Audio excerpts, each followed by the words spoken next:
नमस्ते, जय हिंद। ये है द आवारा मुसाफिर शो क्लिप्स।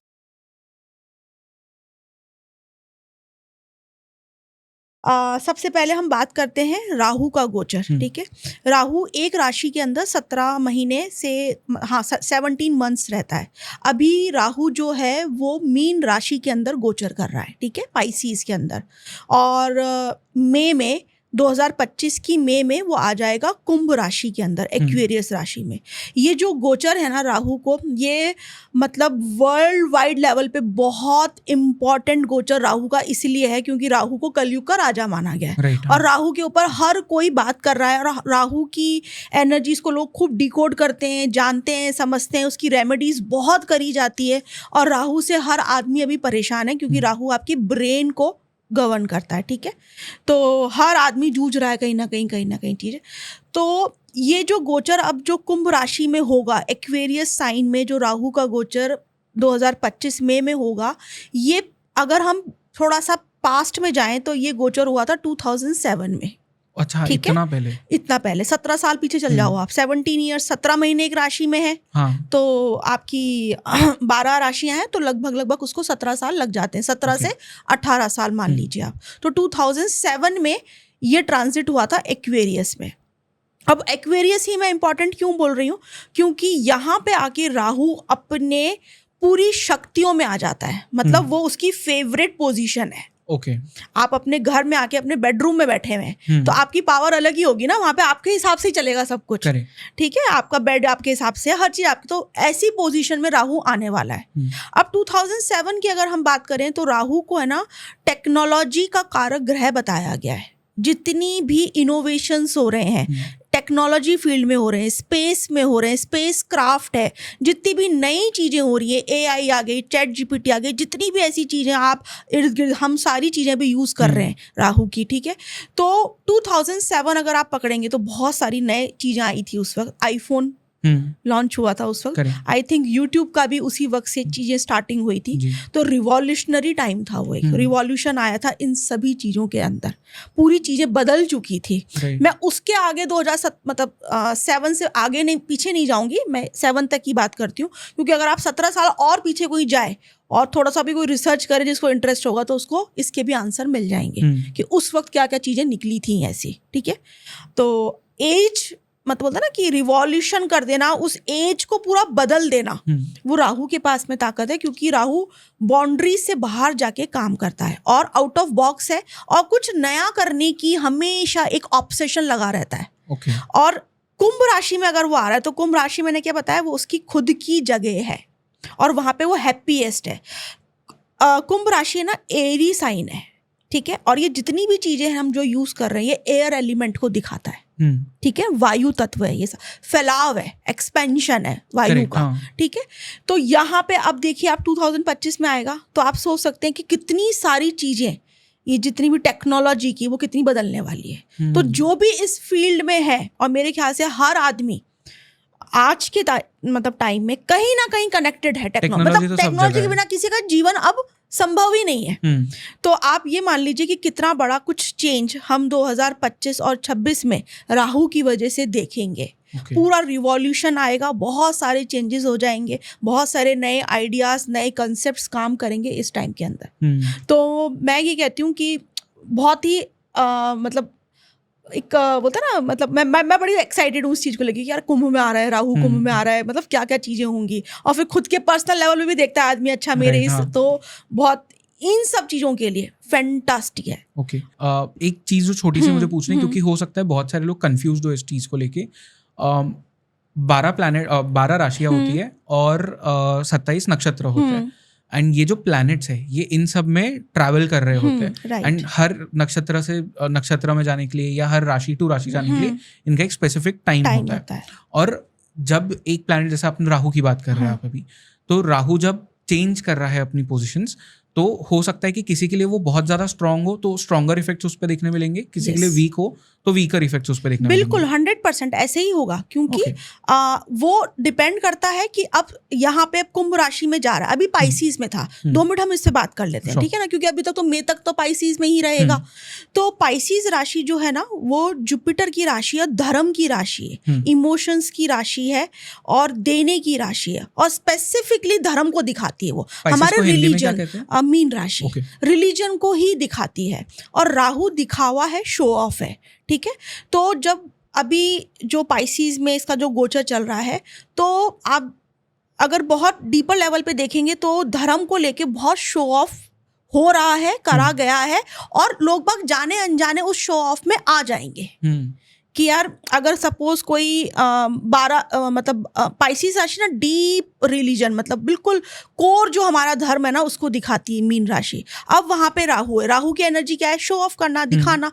तो इंसान कहीं ना कहीं अपने धर्म का दिखावा करेगा, ठीक है ना, उसको ज्यादा आगे रखे, अरे देखो मैं कितना धार्मिक हूँ, मैं तो है ना बिना खाना खाए ये काम तो मैं कर ही नहीं सकता हूँ। वो कुछ भी रिचुअल भी करेगा धार्मिक, तो वो शो ऑफ करेगा, सोशल प्लेटफॉर्म पे दिखाएगा उसको, भाई मैंने 12 ज्योतिर्लिंग करे, तो उसकी पिक्चर डालेगा, शो ऑफ आ गया, मतलब उसने धर्म को शो ऑफ से जोड़ दिया। ये एक नेचुरल है, वो इंसान जाने अनजाने कर रहा है, क्योंकि हम ग्रहों की एनर्जीज में 24/7 है, हम उससे नहीं बच सकते हैं, वो इम्पैक्ट हमको करती है। तो यहाँ पे पाइसीज का ये रोल हुआ। पाइसीज वाटरी साइन है, तो वाटर रिलेटेड अनयूजुअल चीजें बहुत सारी इस टाइम पर हुई है, जो सभी को पता है, कहीं बाढ़ आ रही है, कहीं कुछ हो रहा है, कभी कुछ हो रहा है, बहुत सारी अनयूजुअल चीजें गुड और बैड दोनों हो गई, क्योंकि पाइसीज राशि बहुत सारे लोगों ने, इंडिविजुअल लेवल पे मैं बात कर रही हूँ, बहुत सारे लोगों ने इस टाइम पर धार्मिक यात्राएं करी होगी, बहुत ही लग्जरी के साथ में, क्योंकि राहु बहुत लग्जरी मेंटेन करने वाला ग्रह है। तो जाना है तो फुल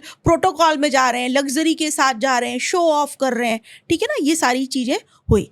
अब राहु बदल लेगा अपनी राशि, कुंभ राशि में आ जाएगा।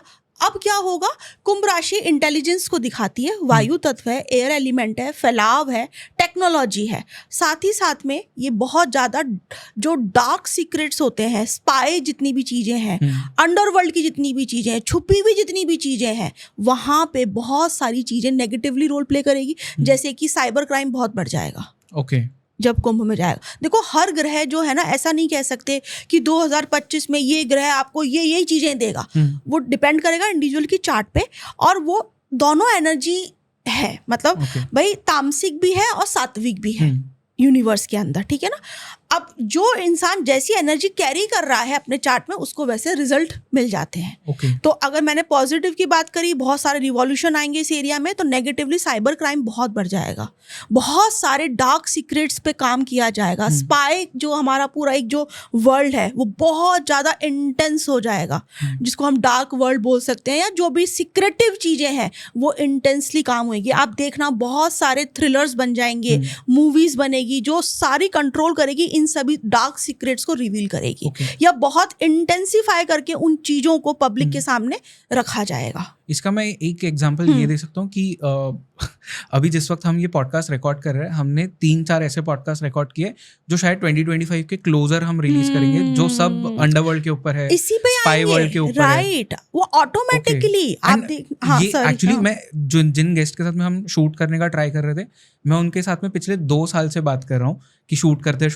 नहीं हो रहा था, सडनली अब पॉसिबल हो गया सडनली। तो ये उसी की वजह से हो सकता है, बिल्कुल उसी की वजह से। वो ऑटोमेटिकली हमें लग रहा होता है हम कर रहे हैं, लेकिन वो एनर्जीज वैसी होती है और वो ऑटोमेटिकली वो उस तरीके से अलाइन हो जाती है। और आप देखिएगा 2025 में इस तरीके के बहुत ही अनयूजुअल टॉपिक्स के ऊपर, डार्क सीक्रेट्स जितने भी हैं या बहुत स्पाई जितनी भी चीजें हैं, वो बहुत सामने आएगी, रखी जाएगी। एक तरह से जिन चीजों के बारे में लोग फ्रीली बात नहीं करते, डरते भी कहीं ना कहीं, कॉन्वर्सेशंस, क्राइम वर्ल्ड हो गया, क्राइम पर जितनी भी ऐसी चीजें, वॉर्स हो गए, वो बहुत ज्यादा सीक्रेटिव जो जितना भी पार्ट है ना, वहाँ पे राहु का मेजर रोल प्ले होगा, बात करी जाएगी और वहाँ पे एक्टिविटीज भी बहुत ज्यादा बढ़ जाएगी, ठीक है। अब इसको हम इंडिविजुअल पे बात करें, अगर किसी का एक्वेरियस साइन कुंभ राशि किसी की जन्म पत्रिका में एफ्लिक्शन में है, मतलब पीड़ित है, खराब है, ठीक है, मैं इसको बहुत और सिंपल वे में समझा रही हूँ, तो वहां पे ये डिप्रेशन देखी जाएगा आदमी को बहुत ज्यादा, क्योंकि कुंभ राशि बहुत इंटेलिजेंस है, और इंटेलिजेंस का जो काउंटर पार्ट है वो डिप्रेशन है। बहुत जो इंटेलिजेंट लोग होते हैं ना, वो आइसोलेशन में रहते हैं और वो डिप्रेस भी रहते हैं, क्योंकि आप 24 घंटे अपने थॉट्स तो कहाँ लगा लोगे ना। और उन लोगों को चाहिए होता है कुछ ना कुछ, तो फिर उनको नेगेटिव काउंटर पार्ट इसका ये होता है इंटेलिजेंसी का ओवर थिंकिंग। ठीक है, और ओवर थिंकिंग की वजह से फिर पैनिक अटैक आना, एंग्जाइटी होना, तो यहाँ पे बहुत बढ़ जाएगी।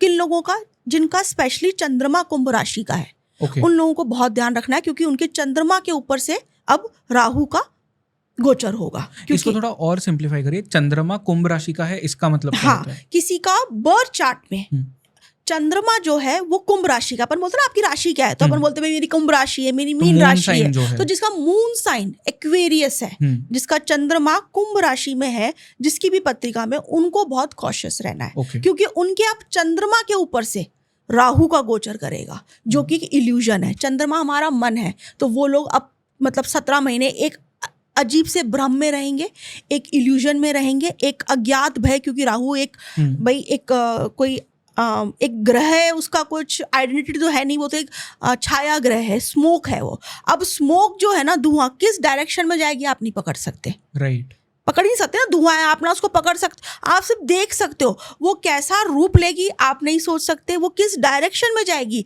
आप नहीं पता कर सकते। तो जिनका चंद्रमा कुंभ राशि में है, उनको 17 महीने उनके लिए बेस्ट रेमेडी रहेगी कि वो जितना हो सके भगवान शिव की पूजा करें, क्योंकि भगवान शिव जो है ना, उनके लिए कहा जाता है सभी देवी देवताओं में कि वो मतलब दानवों के भी भगवान, मतलब उस पे रखे गए हैं, लेवल पे रखे गए।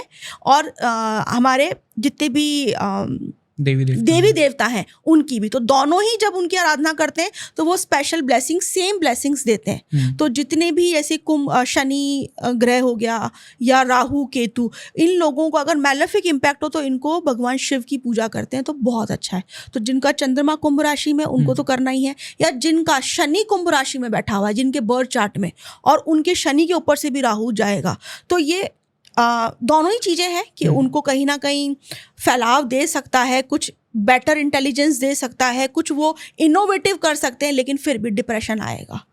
काफ़ी वो एक बेचैनी, घबराहट, एक अजीब सा हेल्यूसिनेशन जिसको बोलते हैं, भ्रम पैदा होना, जो चीज़ है नहीं फिर भी आपके माइंड को वो इम्पैक्ट कर रही है, क्योंकि चंद्रमा ओवरशैडो हो गया है, डार्क एनर्जीज, मतलब एक छाया ने उसको ढक दिया। किसको? आपके मन को।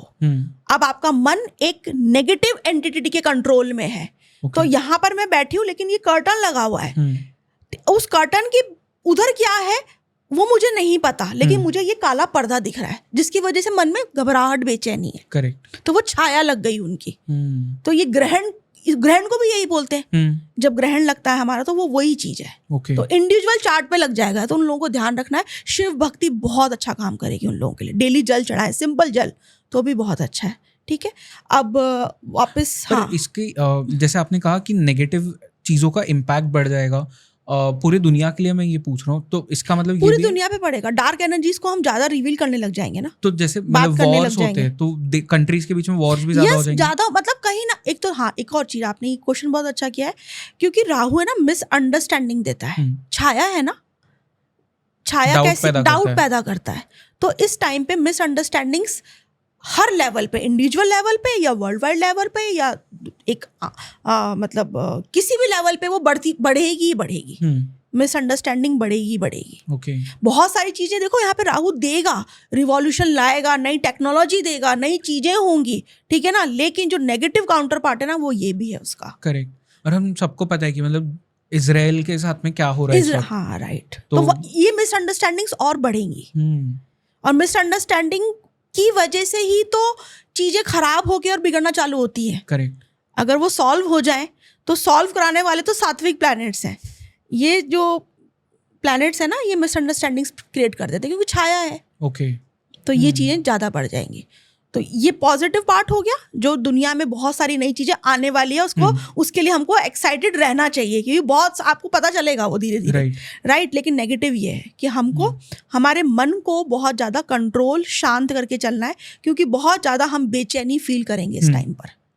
घबराहट रहेगी, लोग बहुत आइसोलेटेड भी हो जाएंगे इस टाइम पर, और बहुत सिक्रेटिव हो जाएंगे, क्योंकि राहु कुंभ राशि बहुत सिक्रेटिव राशि है। और एक कुंभ राशि का बहुत ही एक्स्ट्राऑर्डिनरी राशि है कुंभ राशि, और ये है ना एक लार्जर प्लेटफॉर्म्स को भी दिखाती है। जैसे यूट्यूब एक बड़ा प्लेटफॉर्म है, तो 2007 में वो प्लेटफॉर्म डेवलप हुआ, राइट, ठीक है, तो कुंभ राशि की वजह से था। और अभी जैसे है ना सैटर्न कुंभ राशि में गोचर कर रहा है, अभी मैं नेक्स्ट सैटर्न पे आने वाली हूँ, और सैटर्न भी चेंज कर जाएगा 2025 में, वो पाइसिस में आ जाएगा, उल्टा हो जाएगा। ओके, बट फिर जैसे ये आपने मून साइन की बात की, सन साइंस में भी अगर हमें देखना हो कि किसके लिए अच्छा होगा किसके लिए बुरा होगा ये समय, ठीक तो है, वो क्या होगा? देखो जैसे अगर मैं बात करूं, हम वैदिक एस्ट्रोलॉजी की बात कर रहे हैं, तो यहाँ पे चंद्रमा को ऊपर रखा गया, क्योंकि चंद्रमा हमारा मन है, और मन से ही सारी चीजें होती हैं, उसके बाद में सेकेंडरी। तो सबसे पहला इम्पैक्ट चंद्रमा की राशियों का आता है हमारे ऊपर। मून साइन भी उतना ही इंपॉर्टेंट है, क्योंकि सूर्य भी हमारा आत्मा दिखाता है, लेकिन मून को बहुत ऊपर रखा गया है चंद्रमा को, क्योंकि चंद्रमा हमारा मन है, हमारे इमोशंस है। आप इमोशंस की वजह से सारे काम कर रहे हैं जीवन में, कोई ना कोई इमोशन तो अटैच है ना आपका हर काम की, राइट, बिना अटैचमेंट के कोई इमोशन के आप कुछ कर ही नहीं सकते। इवन आप सुबह उठेंगे भी नहीं तो आपका कोई मोटिवेशन ही नहीं होगा, कोई मोटो ही नहीं होगा, तो आपका मन ही मतलब वो हो गया, करेक्ट, हाँ, ठीक है। तो चंद्रमा की राशि को हम ज्यादा प्रायोरिटी दी जाती है वैदिक ज्योतिष के अंदर। तो मैं सारी बात यहाँ पे चंद्रमा से ही करूंगी, ताकि व्यूअर्स भी कंफ्यूज ना हो। हाँ, करेक्ट, राइट, तो हम चंद्रमा को ही लेके चलेंगे, क्योंकि 27 नक्षत्र भी चंद्रमा है। और आप देखिए जितने फेस्टिवल्स, व्रत, त्योहार जितने भी आते हैं, वो सब तिथि बेस्ड आते हैं कैलकुलेशन से। और तिथि कहाँ से निकलती है? चंद्रमा के ट्रैवलिंग से। तो हम चंद्रमा को ही पकड़ के चले तो वो सबके लिए बहुत सिंपल रहेगा समझना, राइट। तो जैसे कि मैं वापस से ही कुंभ राशि पे आऊँ, तो मैंने बताया बहुत बड़ा प्लेटफॉर्म को दिखाता है, ह्यूमैनिटेरियन वर्क है। अब देखना आप, कुंभ राशि में ह्यूमैनिटेरियन वर्क भी बहुत बढ़ जाएगा। लोगों को मन में कहीं ना कहीं ये फीलिंग आएगी कि यार मतलब पीस चाहिए ना, एग्जैक्टली सब कुछ अचीव कर लिया, लास्ट में तो पीस ही है सब कुछ। तो ये जो रियलाइजेशन है ये डेवलप होगा, क्योंकि कुंभ राशि ह्यूमैनिटेरियन मासेस की राशि है। जहाँ पे कुछ ऐसी पॉलिसीज बना दी, ऐसा कुछ काम कर दिया जो कॉमन पर्सन, कॉमन आदमी के लिए यूजफुल है। क्योंकि कुंभ राशि का जो लॉर्ड है वो सैटर्न है, और सैटर्न मासेस को दिखाता है, जनता को दिखाता है, जहाँ पे एंड लेवल पे जनता का भला हो। तो ऐसी कुछ गवर्नमेंट पॉलिसीज भी बनेगी जो जनता के भले के लिए हो, जिसमें टेक्नोलॉजी का बहुत काम हुआ हो। ऐसी पॉलिसीज बहुत बनेगी, और वो एग्जैक्टली कब बनेगी? जब गोचर में सूर्य जो कि गवर्नमेंट है उस राशि में से गोचर करेगा, उस टाइम पे वो टाइम पीक हो जाएगा, जब वो पॉलिसीज लोगों के सामने आ जाएगी।